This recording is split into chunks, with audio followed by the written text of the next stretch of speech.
아르바이트 하기 전 이것만큼은 꼭 알고 하자.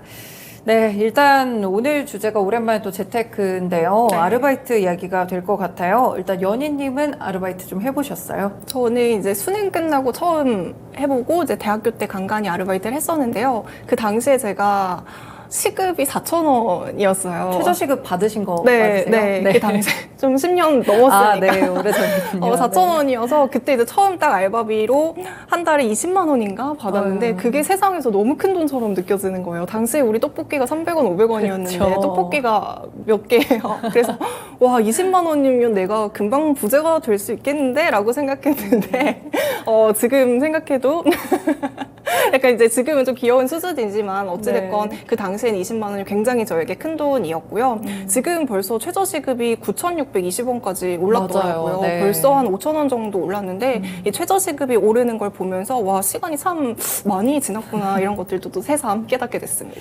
지금 시청자분이 나이 계산해 보시는 것 같은데 이제 저도 이제 대학교 때 아르바이트를 했던 것 같은데 네. 여러 가지 해봤던 것 같아요. 이제 식당에서 그런 뭐 서빙 알바나 네. 이런 것도 해봤었고 과외 아르바이트도 해봤고 여러 가지를 해봤는데 사실 그때 이제 어떻게 돈 관리를 해야 되는지도 잘 모르고 이 금액을 내가 받아도 되는 건가라는 맞아요. 생각도 할 것 같고 어떤 분들은 최저시급도 못 받으시는 맞아요. 분들도 있으셨을 것 같아요. 어떻게 보면 체크해야 될 것들이 굉장히 많을 것 같은데 그래서 이 시간에 함께 알아보도록 하겠습니다.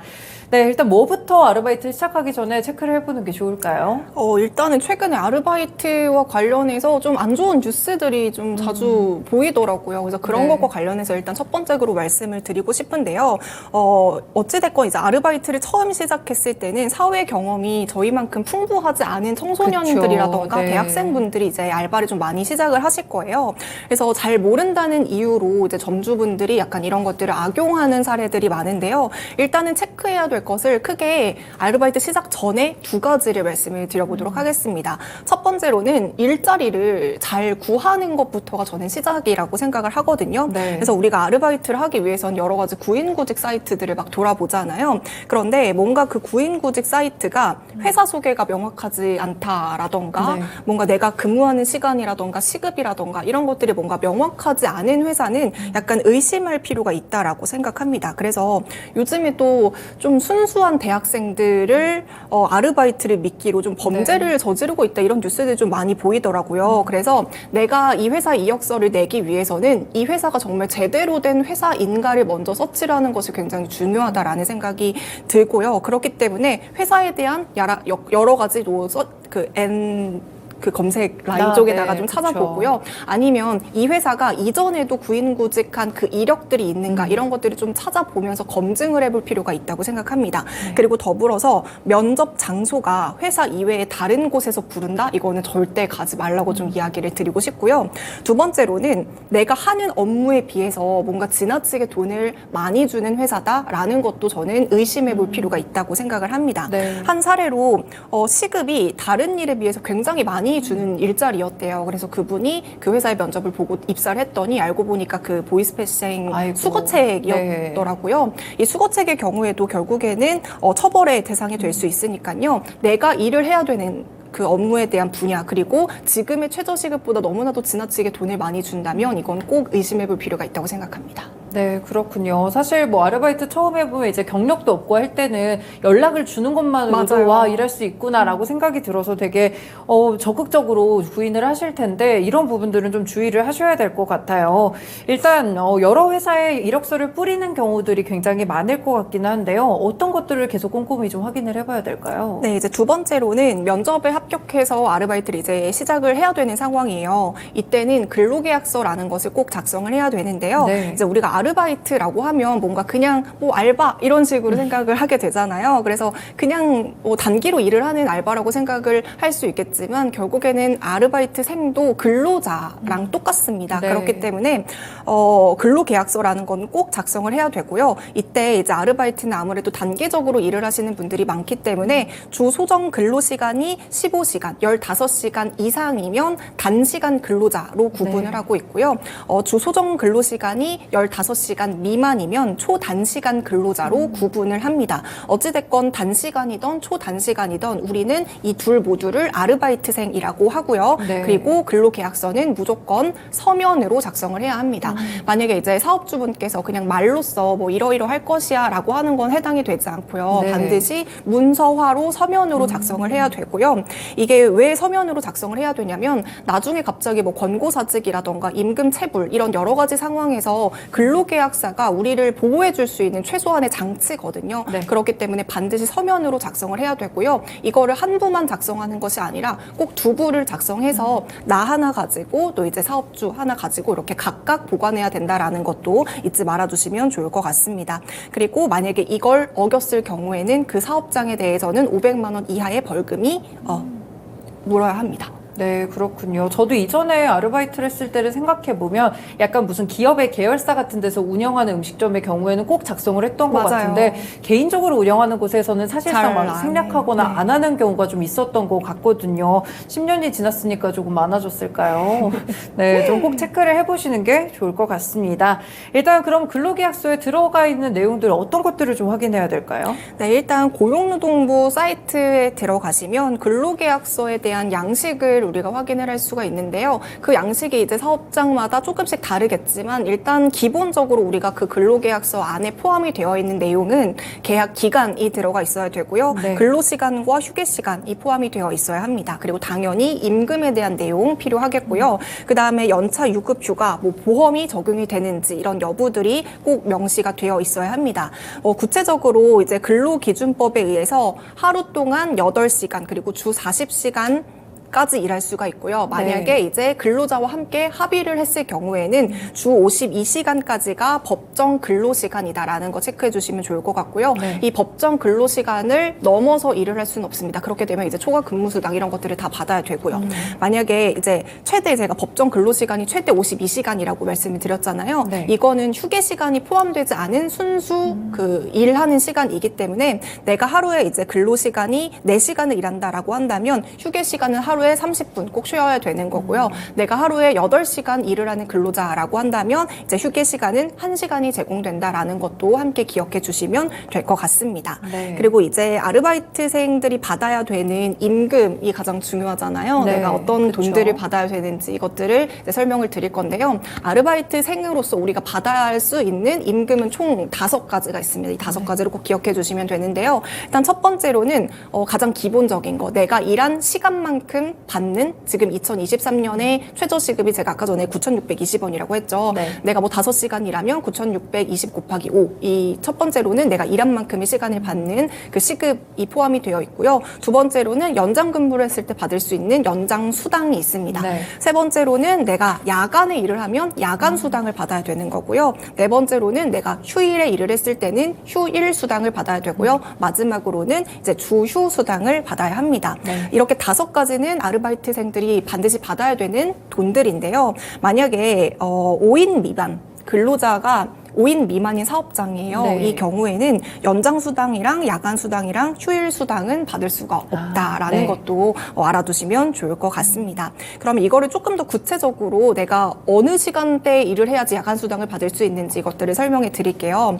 1일 8시간 이상이나 주 40시간 이상을 근무했으면 그 이후에 일하는 것부터는 이제 모두 다 연장 근무로 넘어가게 되는데요. 네. 연장 근무를 했을 때는 임금의 50% 이상 1.5배를 받아야 되는 거고요. 내가 만약에 일하는 시간이 밤 10시부터 그 다음날 오전 6시 사이에 일을 한다라고 한다면 네. 이거는 야간 수당으로 내가 수당을 받아야 되는 부분입니다. 그래서 역시나 야간 근무도 이제 기존 시급의 50%, 1.5배를 받아야 되는 거고요. 내가 만약에 휴일에 근무를 합니다. 휴일 수당을 받아야 되는데 휴일에 근무를 했을 경우 8시간 이내로 일을 했다면 50% 이상을 지급받아야 되고요. 만약에 8시간 이상을 넘어서 일을 했다면 100% 이상 내가 휴일 수당으로 지급을 받아야 합니다. 네. 그리고 이런 연장 근무라던가 야간 근무라던가 휴일 근무 다 겹치는 경우가 있잖아요. 있죠. 이 네. 경우에는 중복으로 받을 수 있다는 것도 체크해 주시면 좋을 것 같습니다. 네, 그러니까 그러니까 5인 이상인 사업장의 경우에는 이런 연장이나 야간 휴일 수당이 뭐 적게는 50에서 많게는 100%까지 꼭 챙겨야 된다는 점, 그리고 중복이 된다면 중복되는 대로 또 더 받을 수 있다는 점을 꼭 기억을 해보셔야 될 것 같습니다. 주휴 수당은 어떤 걸까요? 네, 이제 제가 5가지 중에서 마지막 주휴 수당을 말씀을 드렸는데요.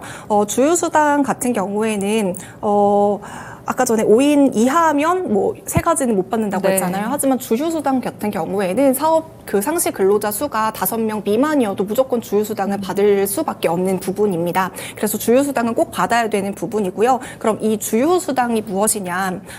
주 소정 근로시간이 15시간 이상인 근로자는요. 일주일 동안의 소정의 근로 일수를 채우면 주 1회는 유급으로 휴가를 받을 수 있습니다. 이거를 네. 보장받을 수 있는 것을 이제 주휴수당이라고 하는데요. 그러니까 예를 들면 내가 월요일부터 금요일까지 하루도 안 빠지고 일을 다 채웠어요. 그렇게 되면 토요일은 무급 휴일이고 그렇죠. 일요일은 유급 휴일로서 이제 하루를 보장을 받을 수 있다라는 뜻이고요. 만약에 내가 월요일부터 금요일 중간에 하루를 결근했다면 이때는 주휴수당을 받을 수가 없습니다. 네. 결국에는 이제 유급 휴일에 내가 수당을 받을 수 있는 것을 주휴수당이라고 하고요. 근데 이게 15시간 이상인 경우에만 주휴수당을 받을 수가 있기 때문에 제가 아까 전에 15시간 미만인 경우에는 초단시간 근로자라고 했잖아요. 네. 이 초단시간 근로자의 경우에는 주휴수당을 받을 수 없다라는 것도 체크를 해주시면 좋을 것 같습니다. 그렇기 때문에 이제 다시 한번 정리해 보자면 아르바이트를 하시는 분들은 총 5가지의 임금을 받을 수가 있으니까 꼭 체크를 해서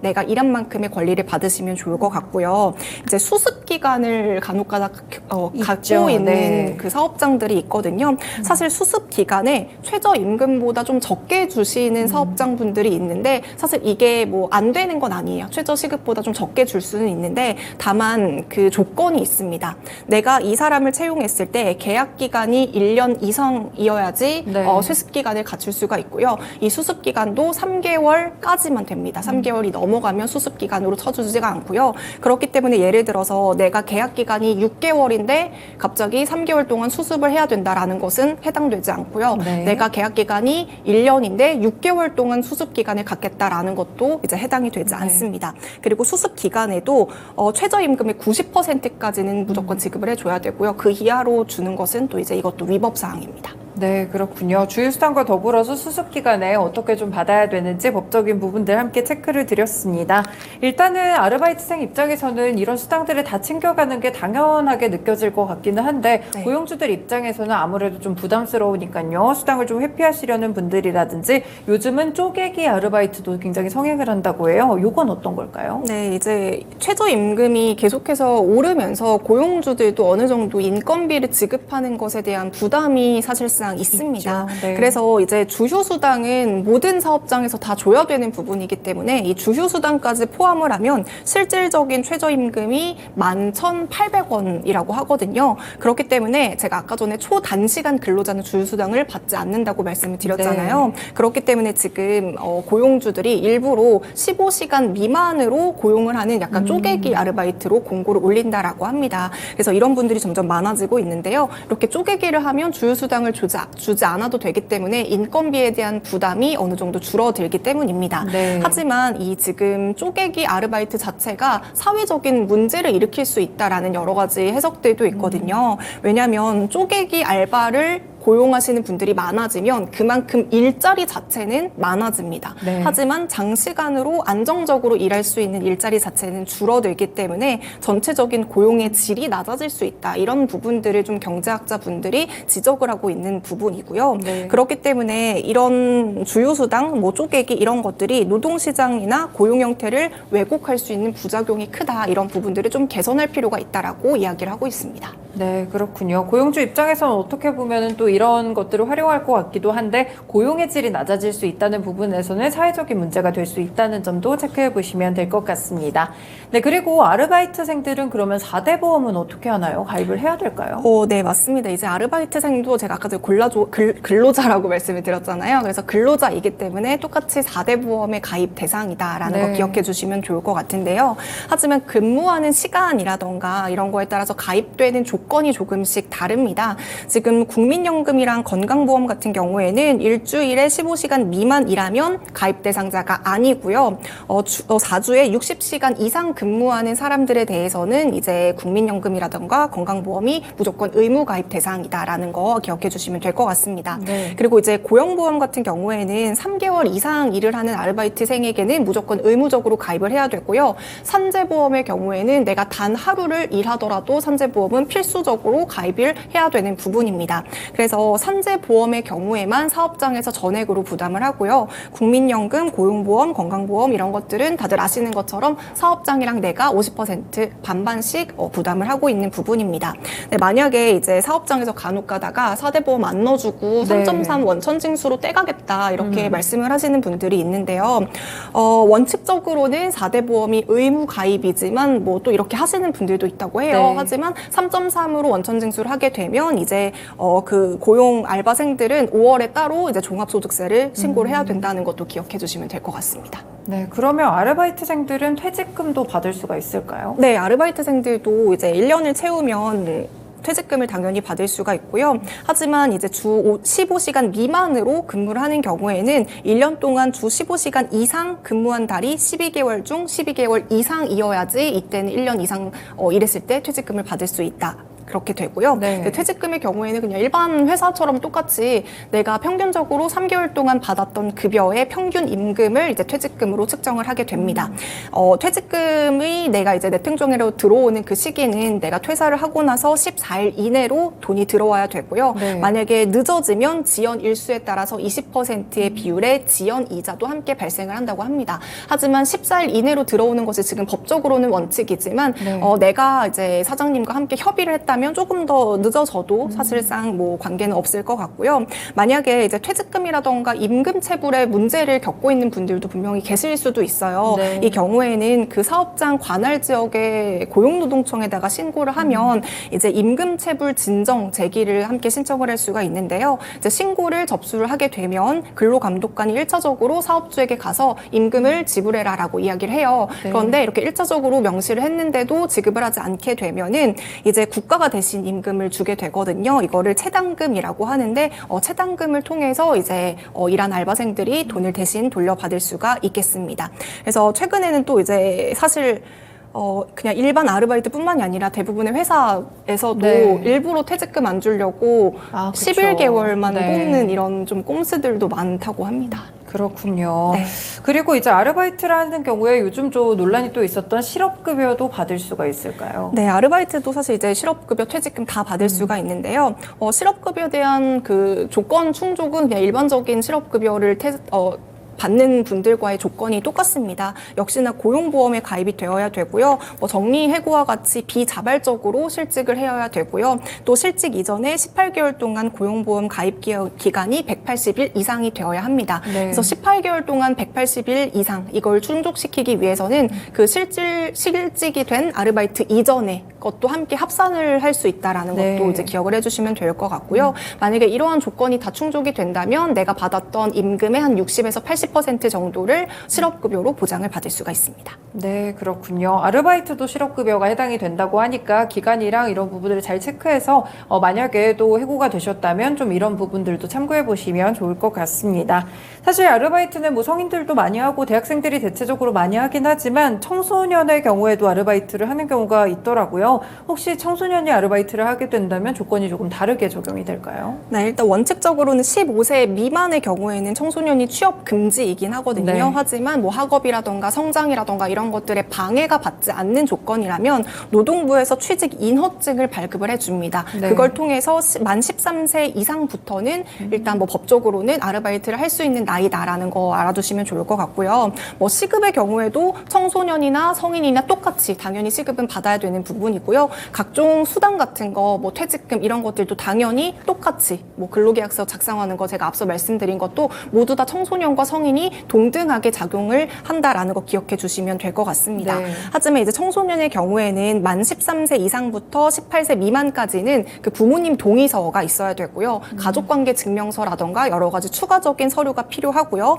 만 18세 이상부터는 이제부터 동의서 필요 없이 아르바이트가 함께 가능합니다. 그리고 당연한 거겠지만 이제 청소년의 경우에는 뭐 술집이라던가 유흥업소라던가 이런 쪽에서는 일을 할 수가 없고요. 만약에 카페예요. 근데 카페인데 거기서 술을 판매한다? 그러면 역시나 청소년들은 그쪽에서 아르바이트를 할 수 없습니다. 네. 그리고 이제 마지막으로 하나만 더 말씀드리자면 18세 미만의 청소년의 경우에는 하루에 7시간까지만 일을 할 수가 있고요. 네. 일주일에 35시간까지 가능합니다. 그리고 청소년의 경우에는 휴일이라던가 야간 근무가 불가하다라는 것까지 알아두시면 되겠습니다. 네, 그렇군요. 오늘 2부 쉬운 재테크 읽어주기 시간에서는 아르바이트에 대해서 이야기를 해봤는데요. 아무래도 최저시급뿐 아니라 챙겨야 될 수당들도 상당히 많고요. 그 외에도 내가 4대 보험에 가입을 해야 되는지 대상이 아닌지라든지 혹은 청소년인지 아닌지에 따라서도 달라질 수 있으니까요. 이런 부분들 잘 체크하셔서 불이익 당하지 않고 또 건전한 아르바이트 하시길 바라겠습니다. 네, 연희님 오늘 말씀 여기까지 듣겠습니다. 고맙습니다. 고맙습니다. 네, 이렇게 오늘 1부 쉬운 이슈 읽어주기, 2부 쉬운 재테크 읽어주기 시간이었습니다. 지금까지 다양한 투자 판단에 도움이 되는 말씀들 전해드렸는데요. 특정 종목의 상승과 하락을 보장하지는 않습니다. 토마토랜드 2.0 여기서 마치겠습니다. 오늘도 시청해주셔서 고맙습니다.